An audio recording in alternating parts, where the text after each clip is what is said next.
It all started with a lake cabin I had inherited from my grandfather, a peaceful wooden retreat that sat quietly on the edge of Pine Hollow Lake.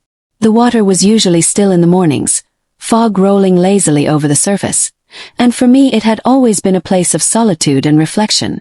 But solitude, I had learned, was a luxury you could only enjoy until someone like Karen arrived in your life. If you don't know the type, let me explain. Karen was not just a neighbor. She was the self-appointed HOA enforcer, the woman who believed her clipboard gave her divine authority, the kind who peeked through blinds at all hours and knocked on doors with accusations about grass height or mailbox paint. Except my cabin wasn't even under the HOA. That was the maddening part. My property sat just outside their jurisdiction, technically exempt. But Karen refused to accept that reality. She had already made herself a nuisance several times over. She left notes taped to my cabin door complaining about my non-regulation bird feeder. She marched across the gravel road to tell me my boat dock was too close to the shoreline. Once, unbelievably, she scolded me for having my porch light on too late at night, because it disturbed her view of the stars. Each time, I calmly reminded her that the HOA didn't govern my property, and each time she left in a huff, muttering about how I was a bad example for the community. It would have been funny if it wasn't so exhausting. That particular weekend, however, things were different. I wasn't at the cabin just for peace. I had an important meeting scheduled, one I had kept entirely quiet. The state attorney general himself had agreed to meet me at my grandfather's cabin to discuss a matter of serious public interest. I had stumbled upon documents, real evidence of HOA corruption, that went way beyond petty neighborhood disputes. These weren't just power-tripping neighbors. The HOA board had been siphoning money, manipulating contracts, and using intimidation tactics against homeowners. Had the files. I had witness statements. And the Attorney General was very interested. The morning of the meeting, I brewed coffee in the old percolator and set out some files on the oak table near the window. The smell of pine wafted through the cabin with the cool air. Everything felt tense but hopeful. I was ready to bring the truth to light. That's when the first knock came. No, scratch that. It wasn't a knock. It was a pounding, an insistent thud on the wooden door, the kind only Karen could deliver. My heart sank because I knew that rhythm that I opened the door, and there she was. Karen, wearing her oversized sunglasses, holding her phone in one hand like a weapon, and glaring at me as though I'd personally ruined her morning. "Do you have any idea," she started before I could even speak, "that your dock is violating at least 3 community codes? And what is that strange car in your driveway? We do not allow unknown vehicles in our neighborhood." I inhaled sharply, trying to keep calm. "Karen," I said, "you know this property isn't part of your HO, and that car, that's none of your concern." Her eyes narrowed. "Oh, I think it is my concern when strangers come creeping around. Who are you hiding in there? Some sort of shady contractor. Don't think I won't find out." I resisted the urge to laugh at her paranoia. If only she knew. But then her eyes flicked past me into the cabin, and I realized she could see the folders spread out on the table. I tried to block the view, but she was already leaning to the side, craning her neck. "What's all that paperwork? Are you running some sort of illegal business from here?" she accused. "Karen," I said firmly, "it's private. Please leave." But Karen never listened. Instead, she shoved past me, barging right into the cabin as if she owned it. I was stunned for a second, then furious. "You can't just walk into my house." I shouted, but she ignored me, storming toward the table, and that's when it happened. The moment that would later become the story I told everyone. Karen froze in her tracks because sitting calmly at my dining table, sipping coffee from one of my grandfather's old mugs, was none other than the state attorney general. He looked up at her with sharp, assessing eyes. "And you are?" he asked dryly. Karen's face went pale under her makeup. She sputtered, completely unprepared for the sight. I'm the head of the HOA Oversight Committee," she managed to stammer. "I'm here to investigate." The Attorney General raised one eyebrow. "Investigate? Without a warrant? Without jurisdiction? Interesting." I could barely contain my satisfaction. For once, Karen's meddling had landed her in a situation she couldn't control. She looked from me to him, her mouth opening and closing like a fish gasping for air.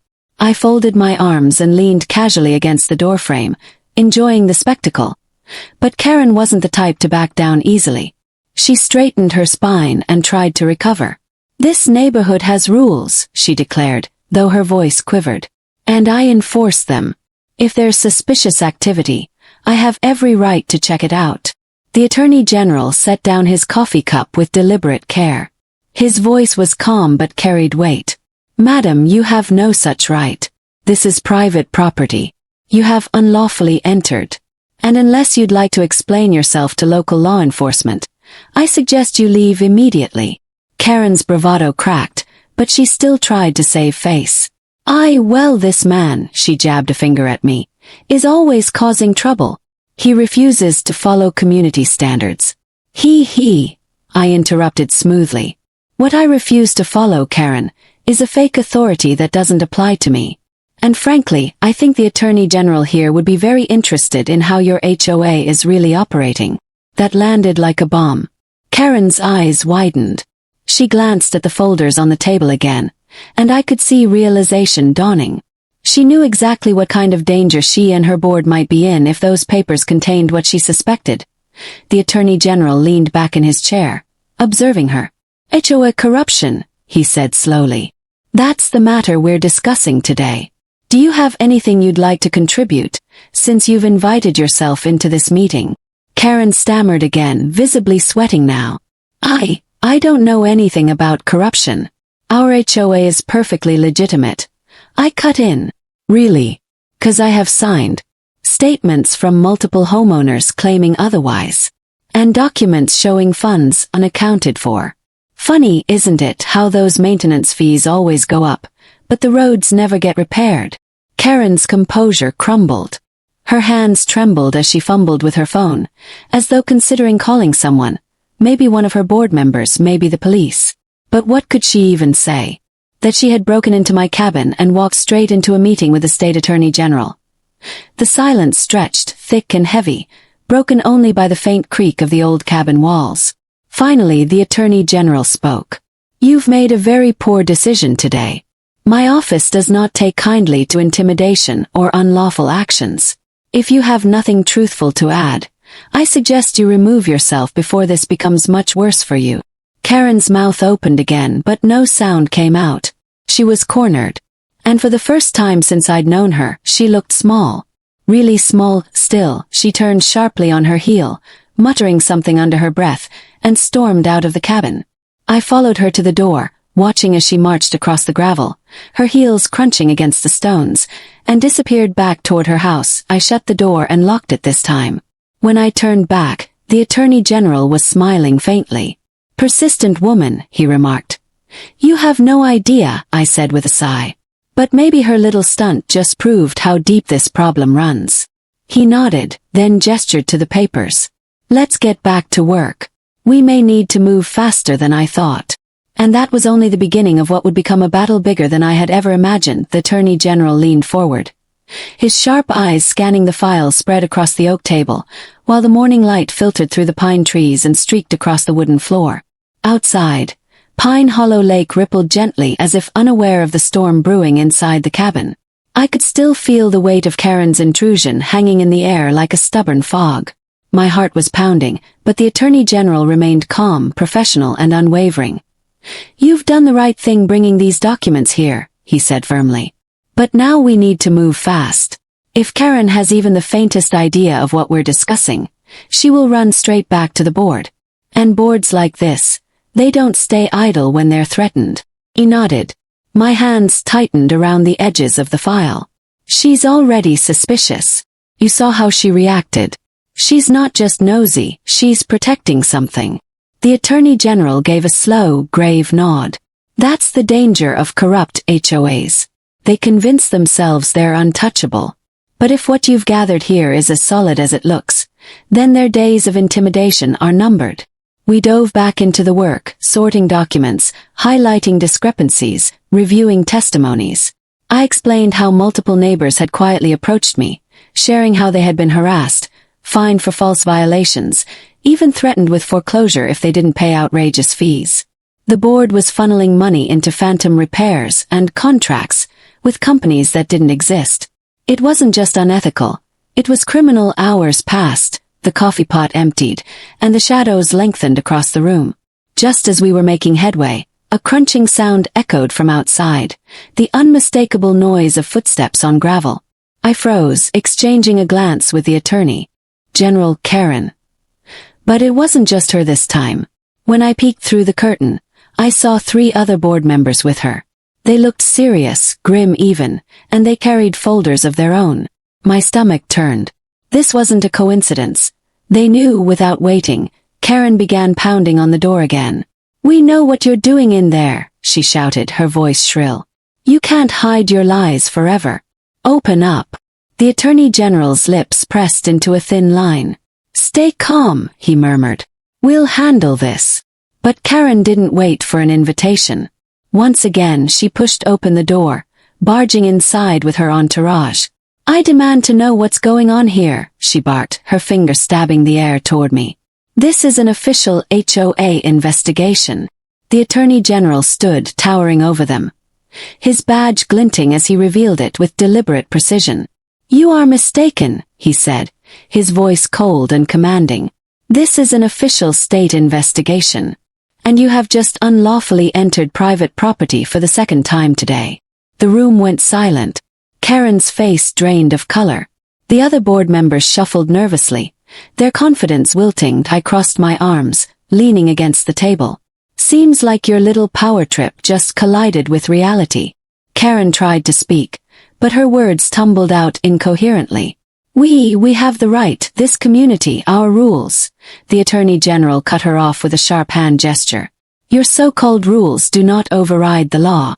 And from what I've seen in these documents, your HOA has a lot to answer for. Embezzlement, fraud, harassment, extortion."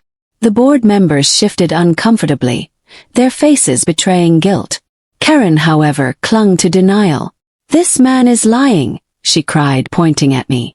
"He's trying to destroy us. These documents are fake." I smirked. "Funny you'd say that, because most of them were pulled directly from your own records. The ones you left unsecured on the HOA server. You practically handed them to me." The Attorney General placed a hand on the files, his tone final. "Enough. This ends now. I will be issuing subpoenas, and I strongly advise all of you to cooperate. If you obstruct this investigation further, you will face criminal charges." The weight of his words crushed the room. One of the board members, a man named Douglas, suddenly broke. "I can't do this anymore," he blurted, his voice shaking. "She made us sign off on everything. Karen threatened us if we didn't go along." Karen whipped around to glare at him, but the damage was done. The Attorney General's eyes narrowed. "Interesting. That will go in the record." Panic spread across Karen's face. She realized control was slipping from her hands. Desperate, she lunged toward the table, reaching for the files. But I was faster. My hand slammed down, pinning them in place. "Not today, Karen," I said, my voice steady. The Attorney General stepped forward, blocking her path. "I suggest you leave now before I call the sheriff to escort you out in handcuffs." For the first time, Karen had no comeback. She sputtered, her jaw working uselessly, then spun around and stormed out, her heels striking the wood floor like gunshots. The others followed, heads lowered in shame. When the door finally closed, silence settled over the cabin once more. The Attorney General exhaled slowly, then gave me a firm nod. "You've done your community a service. We'll take it from here, but your testimony will be vital. People like Karen rely on fear. Today, you showed her fear doesn't work anymore." Relief washed over me. For the first time in years, I felt like maybe the lake could be peaceful again. The fog outside lifted, sunlight spilling across the water. And I knew this battle was far from over, but the tide had turned. The evening air at Pine Hollow Lake had grown heavy with tension. The cabin, once my safe retreat, now felt like the command center of a war that had started small, with petty HOA warnings and Karen's endless nagging, but had exploded into something much bigger. The Attorney General had left for a brief meeting at the county courthouse, promising to return the next morning with subpoenas. That left me alone with a pile of evidence, a racing heart, and the knowledge that Karen wouldn't go quietly, I had no doubt she was plotting. The way she had stormed out earlier, lips pressed tight, eyes blazing. It was the look of someone who had been cornered but wasn't finished fighting. And Karen never fought fair. The night dragged on. The lake was calm, the moon hanging above the pines like a pale lantern, but my nerves wouldn't let me rest. Around midnight, I heard the crunch of tires on gravel. My pulse spiked. From the window, I saw headlights creeping toward the cabin. Not one car. My stomach dropped. Karen was back. With reinforcements, I killed the lights inside and ducked low. Through the shadows, I could make out figures stepping out of the cars. Karen herself, her oversized sunglasses gone, replaced by a grim scowl. Douglas, the board member who had cracked under pressure. And two men I didn't recognize. Burly, hard-looking, the kind of guys HOAs didn't normally hire. My chest tightened. This wasn't a neighborhood meeting. Karen's voice pierced the quiet night. He's got the files in there. Tonight we take care of this before the state gets its claws on us. The two men nodded, moving toward the porch. I grabbed my phone, dialing the Attorney General's direct line, but service was spotty by the lake. Call failed. My only option was to stall. I opened the cabin door before they could break it down. Looking for something, I said, keeping my tone steady. Karen froze, surprised I had confronted them. But then her face twisted into a sneer. Those documents don't belong to you. Hand them over now, or we'll come in and take them. Douglas shifted nervously behind her, clearly regretting every choice that led him here. The two thugs flanked Karen, waiting for her signal. Karen, I said firmly, the more you push, the deeper the hole you dig. The Attorney General already has copies of everything. Even if you burn this cabin to the ground, it's too late. Her eyes flickered just for a second. I had struck a nerve. But she recovered quickly, her lips curling into a bitter smile. Then we'll just make sure you never testify. That was the moment I realized Karen had gone far beyond HOA politics. She was desperate, dangerous, and reckless. Before things could spiral, a beam of headlights swept across the yard. Another car pulled up, dust kicking up around it. My heart leapt. The Attorney General stepped out, flanked by two sheriff's deputies. Karen's bravado collapsed instantly. She backed away, her hands rising like a child caught stealing. The deputies closed in, their voices booming. Step away from the cabin. Hands where we can see them. The two hired men froze. One bolted for the car, but a deputy tackled him before he got far. The other dropped to his knees, muttering curses. Douglas put his hands up immediately, panic all over his face. It wasn't me. She made me come. And Karen. She stood in stunned silence, her face pale under the flood of headlights, her authority stripped bare. The Attorney General strode forward, his presence commanding. Karen, I warned you. You've escalated from harassment to criminal conspiracy. Tonight you've proven everything we suspected, and more. You're under arrest. The deputies moved in, cuffing her as she shrieked protests. This is a mistake. I am the law in this neighborhood. You can't do this to me. Her words rang hollow. For years she had bullied, intimidated, and manipulated, but now her voice sounded pitiful against the click of handcuffs as they led her to the patrol car. She twisted around, locking eyes with me. The fury was still there, but beneath it was fear. Real fear. And maybe, just maybe, the realization that she had finally lost. The Attorney General turned to me once she was gone. You held your ground. That took guts. Most people would have caved long ago. Thanks to you, we can bring the entire board down. I finally let out the breath I'd been holding. Relief washed over me like the lake's cool tide. I just wanted peace, I admitted. This cabin was supposed to be a sanctuary. I never asked for any of this. The Attorney General nodded knowingly. Sometimes peace has to be fought for. But you've secured it for yourself and your neighbors. As dawn broke over Pine Hollow Lake the next morning, I stood on the porch, watching the mist lift. The cabin felt lighter, freer, as though my grandfather's spirit was watching with pride. For the first time in years, I could imagine weekends here without dread, without Karen's pounding fists on my door, without constant battles over nonsense. Karen was gone, the HOA board was crumbling, and the Attorney General's investigation would ensure accountability. The lake, at last, belonged to its people again. Not to a tyrant with a clipboard, And I knew one thing for certain. Karen would never forget the day she barged into my cabin and found the state attorney general waiting inside. The wind off the lake was sharp and clean, carrying the scent of pine needles and the faint dampness of waves slapping against the wooden dock. And I remember thinking how perfect that morning was. How rare it was to escape the constant noise of the city and actually breathe, to have nothing but the creak of my cabin porch under my feet and the rising sun glinting gold on the still water. But I should have known that peace like that never lasts. Not for someone like me, not when people like her existed, people who believed the world revolved around their rules and their sense of order, people like Karen from the Homeowners Association.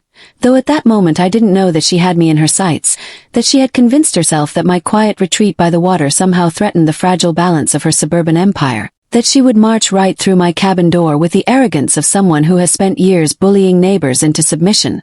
Only this time she would crash into something far bigger than her own petty power games, because inside that cabin was not only me, but a man whose presence could shift the weight of the entire state's politics, a man she never expected to see sitting calmly at my kitchen table with a cup of coffee, a man whose identity would unravel everything she thought she controlled, and it all began the moment I pulled open the heavy cedar door, barefoot, holding my own steaming mug, and froze because I heard the crunch of gravel outside, the sharp, clipped footsteps of someone who moved with purpose but not grace, and I recognized that rhythm instantly.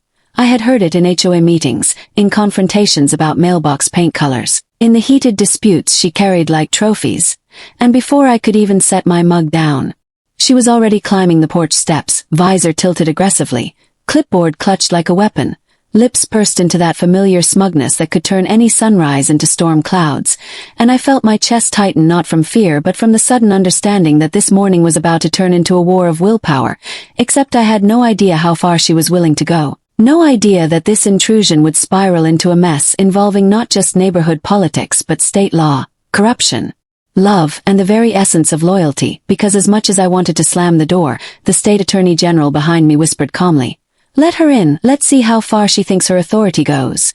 And that whisper carried the weight of challenge, like a teacher waiting to watch a student fail, and so I stepped aside reluctantly as Karen shoved her way in without even glancing at me, her eyes scanning the cabin with disapproval like she was cataloging sins, from the unpolished boots by the fireplace to the wood shavings on the floor from last night's carving, and then her gaze landed on him, tall, broad-shouldered, calm in his gray sweater, his dark hair neatly combed despite the wilderness around us, and her eyes flickered with confusion, like she knew she should recognize him but her arrogance wouldn't let her brain catch up, so instead she barked, "This property is in violation. I've received multiple complaints, and as the head of the association, I demand immediate compliance." And the way she said it, sharp and nasal, reverberated through the wooden beams, but he only leaned back in his chair, took another sip of coffee, and smiled in a way that could dismantle armies without raising a sword.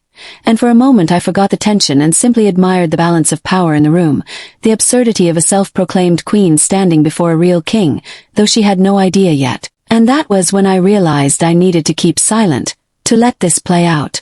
Because the state attorney general was not just my guest.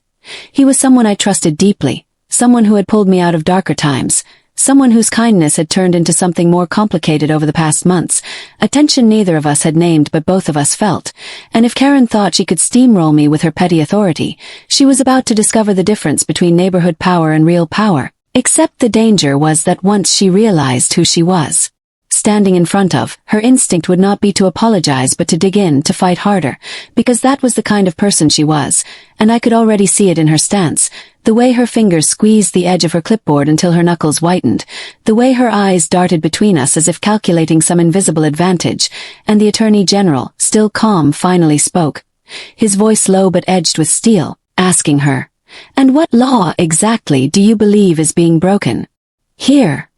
Which made her falter for half a breath before she snapped back that the cabin violated lakefront uniformity guidelines, that my dock was 2 inches longer than regulation, that my fence stain was slightly darker than approved, and she recited those rules as though they were scripture, her words gaining speed. But he didn't flinch, didn't interrupt, only listened and then slowly stood, his full height casting her in shadow, and in that instant I saw the first crack in her confidence, because though she didn't yet name him, her instincts were screaming that she was in over her head, and I almost felt pity for her, almost, until she jabbed her pen in my direction and declared that fines would be issued, violations reported, and legal action taken if compliance wasn't immediate, which made me step forward despite myself, anger flashing hot in my chest, because this cabin was more than wood and stone. It was the sanctuary my late father built with his hands, every beam carrying his sweat, every nail his persistence.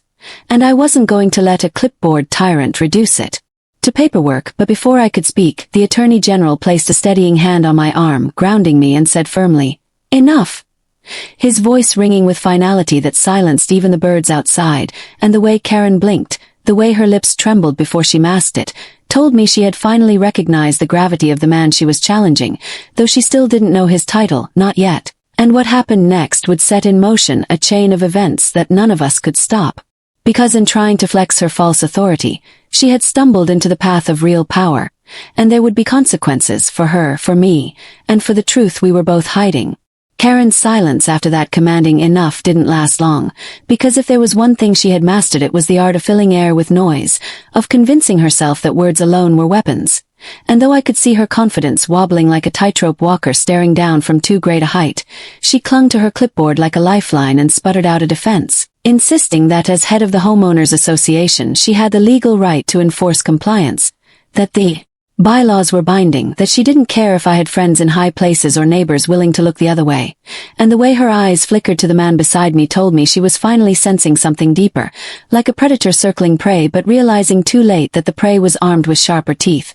And the Attorney General, still calm, leaned his head slightly to one side, his gaze sharp but almost amused, and asked her if she was familiar with state statutes governing property rights along conservation zones, and the way she hesitated, lips parting then pressing shut, gave him the answer before she even spoke. But Karen wasn't the kind to admit ignorance. She charged ahead, rattling off something about shoreline maintenance and uniformity codes, and I could feel the heat rising in the cabin, not from the fireplace but from the clash of wills, her petty authority slamming into his immovable presence, and I knew we had crossed the threshold into something irreversible. Because the Attorney General wasn't here just as a guest.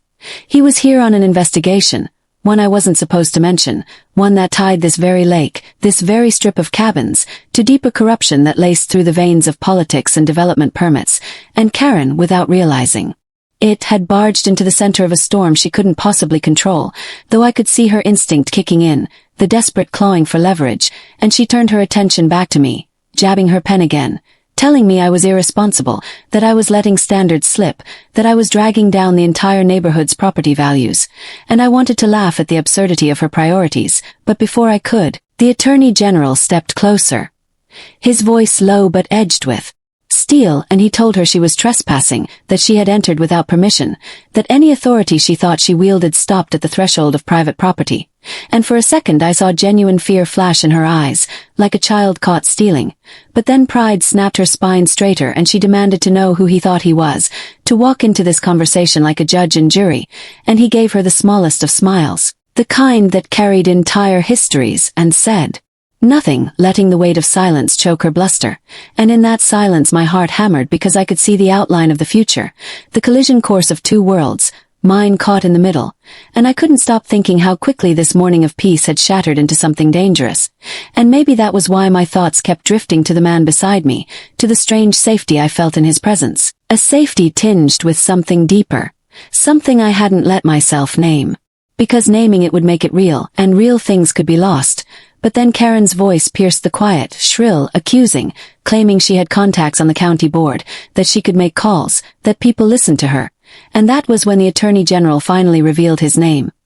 His full title spoken with such calm authority that it rolled through the cabin like thunder, and the moment the words State Attorney General left his lips I watched her entire body stiffen, her eyes widen, her face blanch as if the blood had drained out of her all at once, and for a heartbeat she couldn't speak, couldn't breathe, couldn't process that her intimidation tactics had collided with the very man who could dismantle her position with a single phone call.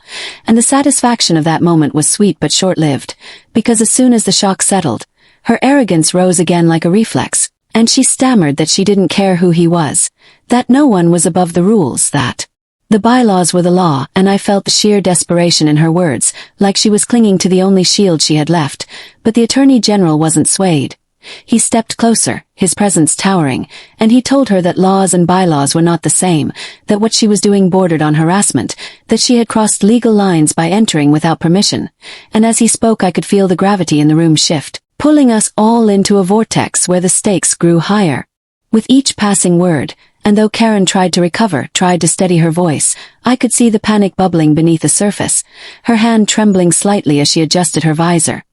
Her eyes darting to me like I might offer an escape rope, but I gave her nothing, because I was tired of being her target, tired of watching neighbors shrink under her constant crusades, and now she was facing someone she couldn't bully, and it was almost poetic, except the danger was that Karen wasn't. Someone who backed down, not truly, she was someone who doubled down, and I knew she would leave this cabin not defeated.